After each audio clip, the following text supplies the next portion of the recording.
My name is Mark, and I'm 55 years old.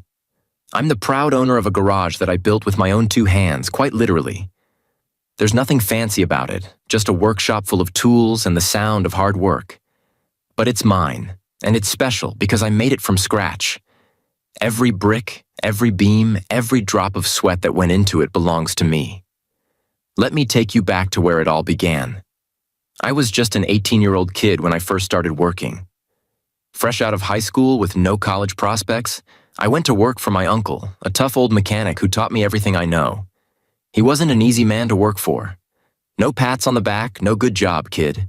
Just long hours, greasy hands, and an occasional grunt of approval when I did something right. But I didn't mind. I knew I wasn't the smartest guy in the room, but I could work hard. And I did. For 7 years, I saved every penny I could. Skipping lunches, wearing the same old clothes, even saying no to nights out with friends, all so I could one day open my own shop. By the time I was 25, I had enough saved to finally make that dream a reality. I rented a small space, bought some used tools, and got to work. Those first few years were rough. I remember sleeping on the cold concrete floor of that garage more times than I cared to admit. There were weeks when I barely made enough to cover the rent, but giving up? That was never an option. Slowly but surely, things started to change. Word got around that Mark was the guy you could trust with your car. It wasn't long before I had regular customers. Over the years, my little shop grew. I bought better tools, hired a few guys to help out, and eventually moved into a bigger space. Now, 3 decades later, that garage is more than just a business. It's a part of me. I've never been one for big titles or higher education, but that garage, it's proof that hard work and determination can take you places, even without a fancy degree. You might think I'm bragging, but I'm not. I just want you to know where I come from. Everything I have, I earned. Nothing was handed to me. And maybe that's why what happened later cut so deep, because I built my life on loyalty, on trust. And when that trust was broken, well, it changed everything. Life wasn't all about work, though. Somewhere along the way, I managed to fall in love. Her name was Lisa, and I still remember the day I met her like it was yesterday. It was at an auto show. Cars and engines everywhere, but all I could see was her. She had this way about her, smart and confident, but not in a way that made you feel small. She was a university student at the time, full of ambition and big dreams. We struck up a conversation, and before I knew it, we were exchanging phone numbers. That was just the beginning. You see, we lived in different cities, so most of our relationship in the early days was built over phone calls. Long late-night calls where we'd talk about everything under the sun, her classes, my work, our dreams for the future. It wasn't easy, but something about her made it worth every mile and every minute. We met up again a few months later, this time at my place. It was one of those visits where everything just clicks. You know, where you feel like you've known the person your whole life. Lisa wasn't just smart and ambitious. She was kind, too. That was the moment I knew she was the one. And when life threw her a curveball, it only made my feelings for her stronger. Her parents passed away unexpectedly during her time at university. It hit her hard, and for a while, it seemed like she might have to drop out. But I wasn't going to let that happen. I gave her everything I had saved, enough to keep her in school. She cried when I handed her the money. Tears of gratitude, she said. But for me, it was just what needed to be done. When you love someone, you don't count the cost. After she graduated, Lisa moved to my city and found a job as a lawyer. She worked hard, and I couldn't have been prouder. A few years later, on a sunny Sunday hike, she surprised me by proposing at the top of a hill. I laughed, said yes, and 3 weeks later, we had the simplest, most beautiful wedding. She gave me a ring and told me, "From this day forward, you're mine forever." I believed her. Fast forward a few years, and we had 2 amazing kids, Emma and Lucas. Emma's 19 now, finishing her studies at university, and Lucas, at 18, is living his dream as the lead guitarist in a local rock band. They both took after their mother in so many ways. Smart, driven, and ready to take on the world. Watching them grow up was one of the greatest joys of my life. When they both left home, I felt this strange mix of emotions. On one hand, I was proud. They were out there, making their own way. But on the other hand, the house felt emptier, quieter. Lisa and I settled into this new phase of life together, just the two of us. At least that's what I thought. Looking back, I see now that those years, raising a family, building a life with Lisa, were the best of my life. I was content, fulfilled. Sure, I didn't have a fancy title or a high-powered job, but I had a family that loved me and a garage that I'd built with my own two hands. That was enough for me. Or so I thought. What I didn't know was that while I was basking in the glow of our family's success, Lisa's priorities were shifting. And those shifts, they would turn my world upside down. Things started changing with Lisa when she took that new job. At first, I thought it was a good move for her. She was excited about the position, talking about the opportunities it would bring, the doors it would open. Her boss, Adam Blake, was some big-shot lawyer with a reputation for winning tough cases and rubbing elbows with high society. She admired him, or at least that's what she said in the beginning. At first, I didn't notice the changes. They were small, gradual. A new wardrobe here, more late nights at work there. She started using words like networking and social ladder in conversations that used to be about family dinners and weekend plans. I chalked it up to her career. After all, she was ambitious, and I respected that. But then it became harder to ignore. Her phone was always buzzing, but she'd lock the screen the moment I glanced over. She'd come home late, smelling of perfume that wasn't hers and wine she didn't drink.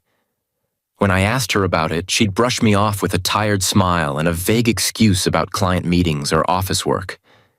I wanted to believe her. I really did. But the woman who used to light up when she walked into the garage, grease on my hands and all, now barely looked me in the eye. The breaking point came after months of this. One night, she walked in well past midnight. Her hair was perfectly done, her makeup fresh, not the look of someone who just wrapped up a long day at the office. I couldn't hold it in anymore. I confronted her, demanded to know what was going on. For a moment, she stared at me like she didn't recognize the man standing in front of her. Then she broke down. Tears streaming down her face, she confessed. She admitted to having an affair, with Adam Blake of all people. I felt like the floor had been ripped out from under me. She tried to justify it, saying she'd been feeling neglected, saying I didn't understand her world anymore. But then she said the words that cut deeper than anything else. "You're not the kind of man I can take to those parties, Mark.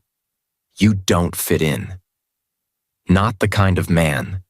That's what she said. The same man who stood by her when her parents died. The man who emptied his savings so she could finish school. The man who raised 2 kids and built a life with her.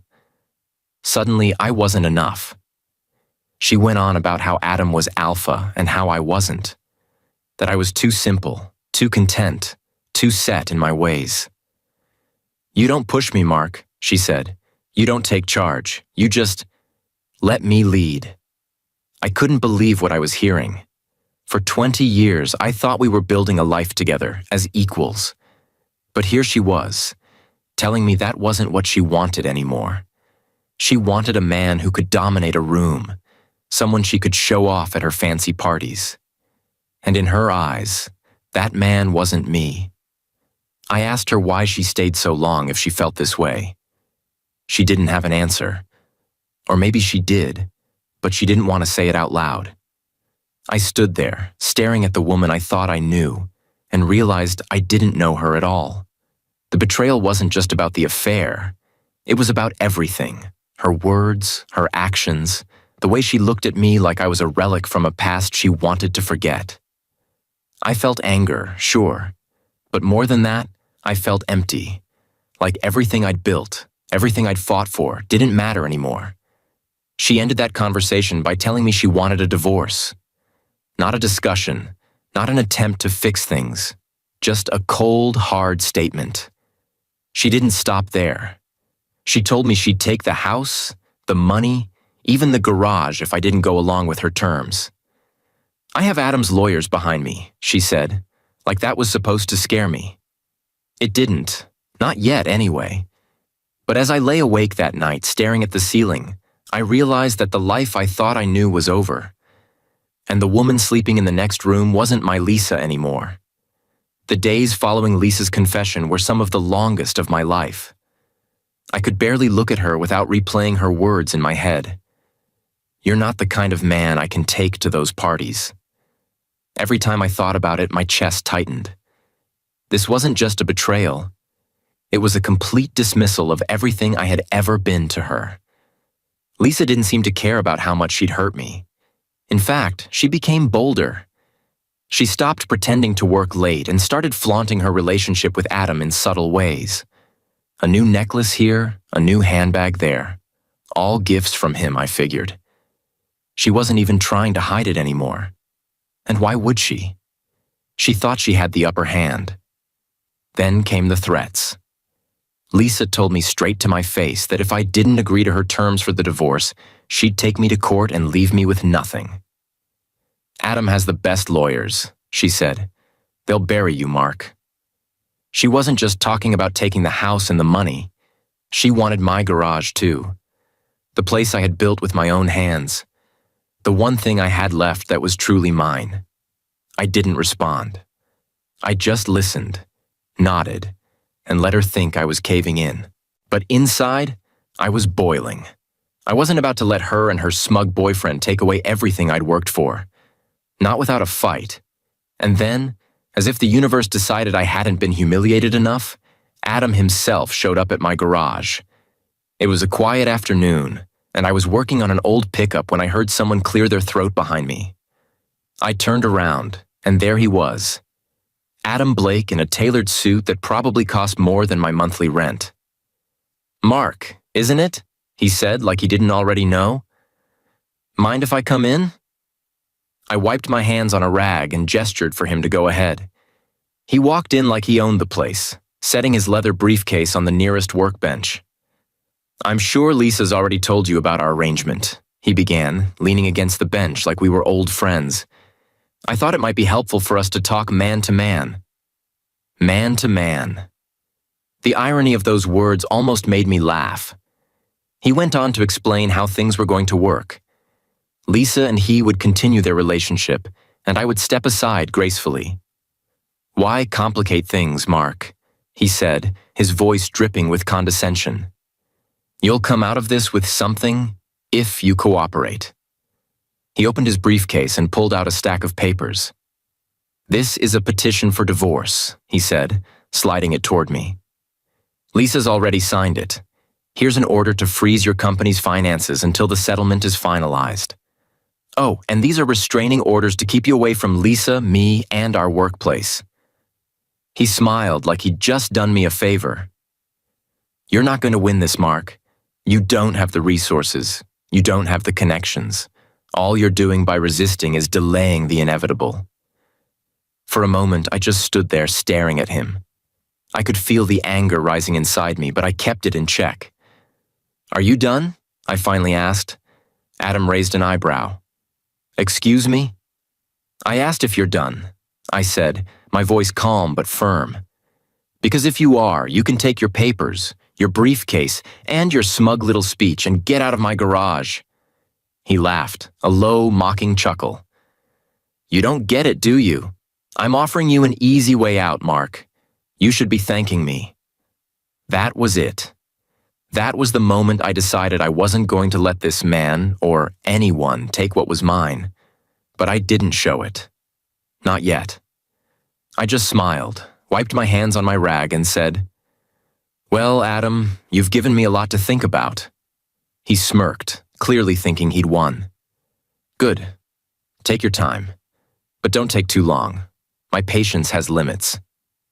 As he walked out of my garage, I made a promise to myself. I wasn't going to let him or Lisa destroy me. They thought they had me cornered, but they didn't realize something important.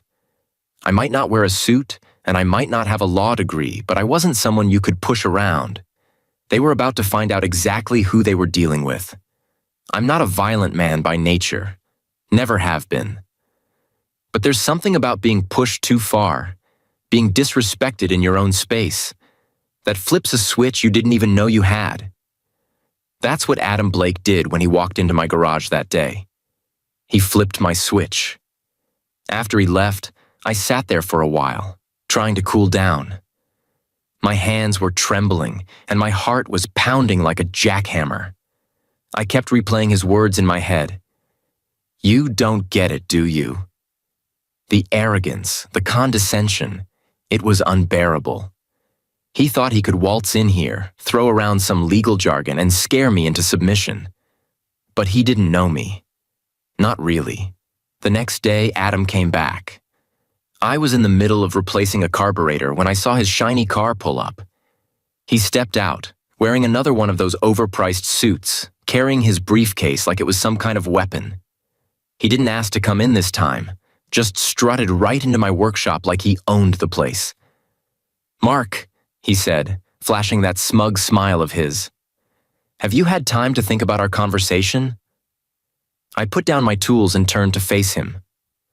"I have," I said, wiping my hands on a rag. "And I've got something to show you." He raised an eyebrow. "Oh? What's that?" I didn't say a word. I just stepped forward and planted my right fist squarely in his face. There was a sickening crunch as my knuckles connected with his nose, and Adam stumbled backward, clutching his face. His briefcase hit the floor with a thud, papers spilling out everywhere. "Consider that illustration number 1, I said, my voice calm but firm. Adam tried to say something, but the words didn't come out. Instead, he groaned in pain, blood dripping from his nose onto the concrete floor. I grabbed him by the collar, yanked him to his feet, and drove an uppercut into his gut. He doubled over, gasping for air, and collapsed onto his side. "That's illustration number 2, I continued. "You wanted to talk man to man? Well, this is how men like me settle things." He was struggling to breathe, his face twisted in pain, but I wasn't done yet. I stepped on his outstretched hand with my steel-capped boot, feeling the bones crack beneath the weight. Adam let out a scream that echoed through the garage. "Now that's illustration number 3, I said, leaning down so he could see the fire in my eyes. "You come into my garage, my territory, and you think you can talk down to me? Threaten me? You don't know who you're messing with." By this point, Adam was whimpering like a wounded animal, clutching his broken hand. But I wasn't just trying to hurt him. I wanted him to understand. I crouched down next to him, grabbed him by the tie, and said, "You think being an alpha male is about suits and money? About scaring people with legal threats? Let me educate you, Adam." I tightened my grip on his tie, pulling him closer. An alpha male doesn't need to talk about being in charge. He just is. He protects what's his, fights for it if he has to. And if you think you can push a man like me around, then you're not an alpha. You're a fool. I let go of his tie, and he crumpled to the floor like a rag doll. For a moment, I just stood there, looking down at him. He was a pathetic sight, his once pristine suit now smeared with blood and grease. I almost felt sorry for him. Almost. "You've got 2 choices, I said, stepping back. You can walk out of here and pretend this never happened, or you can try to press charges and see how that works out for you.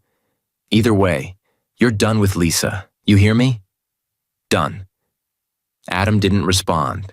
He just lay there, moaning softly.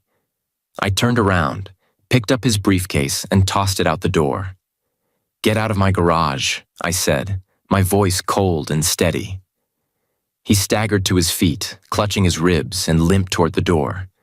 Before he left, he turned to look at me, his eyes filled with a mix of fear and disbelief. "You'll regret this," he muttered, his voice shaky. I smiled, wiping my hands on my rag. "I doubt it." As I watched him drive away, I felt a strange sense of calm wash over me. For the first time in weeks, I felt like I had taken back control. Adam thought he could intimidate me, but he learned the hard way that I'm not a man you can push around. Not in my garage. Not in my life. The aftermath of that encounter with Adam was almost satisfying. I expected him to come back with a vengeance, maybe show up with the police or one of his fancy lawyers, but he didn't. Not a word, not a letter, nothing. It seemed the so-called alpha male had learned his lesson. But the fallout for Lisa? That came quicker than I thought. The first sign of trouble was when Lisa came home from work looking rattled. She didn't say anything, but I noticed the tension in her shoulders and the way she avoided eye contact. Later that night, I overheard her on the phone, whispering furiously. "What do you mean I've been terminated?" she hissed. "You can't just fire me. I've been with this firm for years." I didn't need to hear the rest to know what had happened. Adam must have realized that keeping Lisa around wasn't worth the risk. Maybe he was afraid I'd go after him again, or maybe he just wanted to cut his losses. Either way, Lisa was out of a job. When she hung up, she stormed into the living room, her face red with anger. "This is your fault, Mark," she spat. "Do you have any idea what you've done?" I looked up from my newspaper, calm as ever. "Me? I didn't do anything. You're the one who made your choices, Lisa. Don't try to pin this on me." She opened her mouth to argue but stopped herself. For the first time, I saw a flicker of doubt in her eyes, like she was starting to realize just how badly she'd messed up. She stormed out of the room, slamming the door behind her. The next few days were a whirlwind of chaos for Lisa. She tried to reach out to Adam, but he wasn't answering her calls. She tried to use our joint accounts to cover her expenses, only to find that I'd already taken precautions to secure our finances. Every time she hit a wall, her frustration grew, and it wasn't long before she started to unravel. Our kids, Emma and Lucas, got wind of what was happening, and they weren't pleased. Emma called me one evening, her voice filled with concern. "Dad, is it true what Mom did?" she asked. I didn't lie to her. I told her the truth, about the affair, the threats, and everything in between. "I'm so sorry, Dad," she said softly. "I can't believe she would do this to you." Lucas, on the other hand, was furious. "She doesn't deserve you, Dad," he said. "You've always been there for us, for her. If she can't see that, then that's on her." Their reactions hit Lisa harder than anything else. She tried to defend herself, saying she was only looking out for her own happiness, but neither of them bought it. For the first time in her life, she found herself alone. Not just physically, but emotionally. One evening, she sat across from me at the dinner table, her eyes hollow and tired. "Mark," she said, her voice barely a whisper. "Can we talk?" I set down my fork and leaned back in my chair. "Talk about what?" "About us, about fixing this."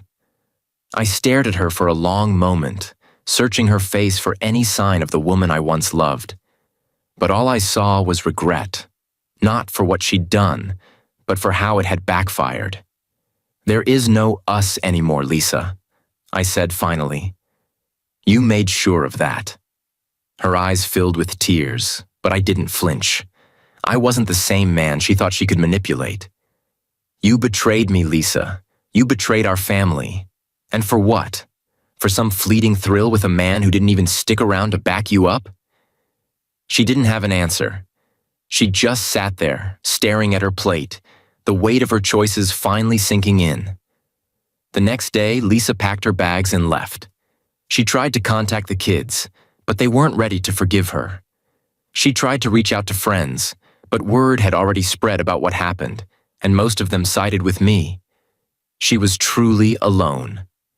As for me, I felt a strange mix of emotions: anger, sadness, relief.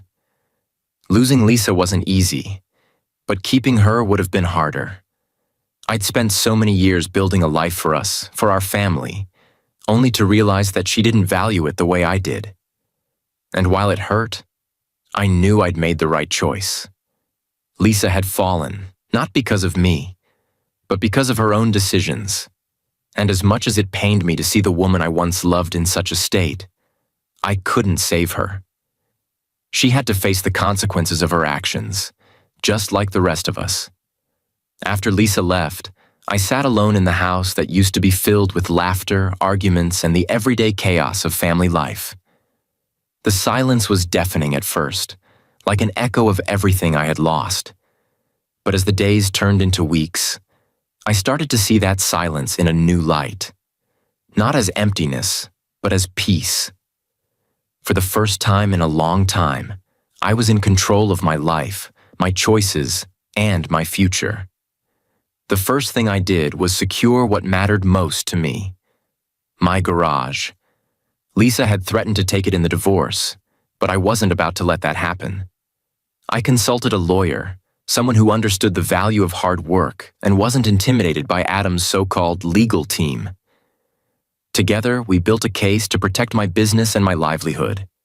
It wasn't easy, but I fought like hell, and in the end, I won.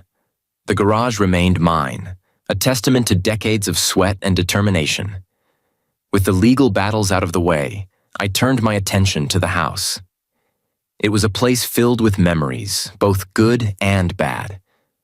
At first, I wasn't sure if I wanted to stay. But then I realized that this was my home. Not Lisa's, not Adam's, not anyone else's. So I started making changes. I repainted the walls, rearranged the furniture, and cleared out anything that reminded me of her. It was like shedding old skin, a way to reclaim the space as my own. The hardest part was explaining everything to Emma and Lucas. They were old enough to understand, but young enough to still feel the sting of their mother's betrayal. We had long talks, just the three of us, where I reassured them that none of this was their fault. I told them that no matter what, I would always be there for them. And in return, they showed me a kind of support I never expected. Emma started calling me every day just to check in, and Lucas even stopped by the garage to help out when he wasn't rehearsing with his band. Their love and loyalty gave me strength. It reminded me that while I'd lost a partner, I still had my family. And for that, I was grateful. But the biggest change was within myself. For years, I had lived my life for others, providing for Lisa, raising the kids, building a business that could support us all. Now, for the first time, I was living for me. I started taking better care of myself, both physically and mentally. I joined a local gym, not because I wanted to become some macho alpha male, but because I wanted to feel strong again. I even signed up for a woodworking class, something I'd always wanted to do but never had the time for. At the garage, I focused on expanding the business. I hired a few more workers, invested in new equipment, and started taking on bigger projects. The work kept me busy, but it also gave me a sense of purpose. Every car I fixed, every customer I helped, was a reminder that I still had something to offer the world. People around town started noticing the change in me. "You seem different, Mark," they'd say. "More confident." And they were right. I wasn't the same man I was when Lisa walked out. I was stronger, wiser, and more determined than ever to live life on my own terms. But it wasn't all smooth sailing. There were nights when the loneliness crept in, when I found myself staring at the empty side of the bed and wondering where it all went wrong. I missed the idea of Lisa, the woman I thought I married, the partner I thought I had. But I knew better than to dwell on the past. What's done is done, and there's no use crying over spilled milk. Instead, I focused on the future. I started setting small goals for myself, things like learning a new skill, traveling to a place I'd always wanted to see, or simply spending more time with the kids. Each goal I achieved felt like a victory, a step forward on my journey to reclaim my independence. By the time the divorce was finalized, I was a different man. Lisa got what she deserved, and I kept what mattered most to me: my garage, my family, and my sense of self. I realized that while losing her hurt, it wasn't the end of the world. In fact, it was the beginning of a new chapter, one where I could finally put myself first. So here I am, standing on the other side of a storm that nearly broke me. I'm not the same man I was before, and that's a good thing. I've learned that independence isn't just about standing on your own, It's about knowing your worth and refusing to let anyone take it from you. After everything's settled, the divorce, the business, the house, I found myself in a quiet moment of reflection. Sitting in my favorite chair in the living room, I stared out the window at the street where Lisa and I used to watch the kids ride their bikes. It was a scene I had grown used to over the years, but now it looked different. It felt different. I started thinking about loyalty, what it means, how it defines us. For over 20 years, I'd been loyal to Lisa, through good times and bad. I was there when she needed me most, when her parents passed, when she struggled through university, and when we were building a life together from nothing. I gave her everything I had, my love, my time, my support. But loyalty, as I've learned, has to go both ways. It's not enough for one person to give and the other to take. A marriage isn't a one-way street. It's a partnership, a team effort. And somewhere along the way, Lisa stopped being my partner. She started looking for something or someone else to fill a void that I didn't even know existed. I asked myself over and over, could I have done something differently? Could I have seen the signs sooner, stopped her from slipping away? Maybe. Maybe not. The truth is, people change. Sometimes they grow together and sometimes they grow apart. And in our case, Lisa chose to grow in a direction that didn't include me. That realization hurt. It still does. But what hurt even more was the way she dismissed me, as if all those years of loyalty and sacrifice meant nothing. You're not the kind of man I can take to those parties. Those words echoed in my head like a bad song stuck on repeat. I couldn't shake them, no matter how hard I tried. But then, I started thinking about everything I'd done for her, for us. I thought about the nights I worked late at the garage to pay for her tuition, the days I spent teaching the kids how to ride their bikes, the countless sacrifices I made to give her the life she wanted. And I realized something important. I wasn't the problem. I never was. Lisa didn't leave because I wasn't good enough. She left because she didn't value what we had. She didn't see the beauty in the life we built together, the strength and the loyalty I gave her. And that's not on me. That's on her. As I sat there, I also thought about loss. Losing Lisa felt like losing a part of myself. For so many years, we were a team. I couldn't separate my life from hers, and when she walked away, it felt like a piece of me went with her. But as painful as that loss was, it taught me something valuable. You can't hold on to someone who doesn't want to stay. And sometimes, letting go is the only way to find yourself again. I won't lie, there are moments when I still miss her. Not the Lisa she became, but the Lisa I married. The one who laughed at my corny jokes, who cheered me on when the garage was just a dream, who made me feel like the luckiest man in the world. I miss her, but I know she's gone. That woman doesn't exist anymore. Now I'm focused on moving forward. I've learned to find joy in the little things. A cup of coffee in the morning, a job well done at the garage, a phone call from Emma or Lucas. These moments remind me that life goes on, even after heartbreak. And while the pain of losing Lisa will always be a part of my story, it doesn't define me. I've also learned to forgive, not for her sake, but for mine. Holding on to anger and resentment only weighs you down, and I refuse to let her choices drag me down any further. Forgiveness doesn't mean forgetting. It means letting go of the hold the past has on you. And that's what I've done. I've let go. Looking back, I see the cracks in our marriage that I was too blind or too trusting to notice. But I don't regret the life we had together. I don't regret the love I gave her or the family we built. Those were real and they mattered, even if she couldn't see it. As for the future, I'm not sure what it holds. Maybe I'll meet someone new, maybe I won't. Either way, I know I'll be okay. Because I've learned that loyalty starts with yourself. It's about staying true to who you are, even when the people around you don't. And that's a lesson I'll carry with me for the rest of my life. Starting over at 55 isn't easy, but I wasn't about to let my life stop because of Lisa's choices. After the divorce was finalized, I stood on my porch one evening, staring at the sunset, and made a promise to myself. I would rebuild my life. Not for her, not for anyone else, but for me. I didn't know exactly how I'd do it, but I knew one thing. I wasn't going to let her betrayal define me. The first step was getting back to what I loved, my garage. That place was more than just a business. It was my sanctuary, my pride. I threw myself into my work, not just fixing cars, but expanding the business. I upgraded my equipment, added a couple of new bays, and even brought in some younger mechanics to train.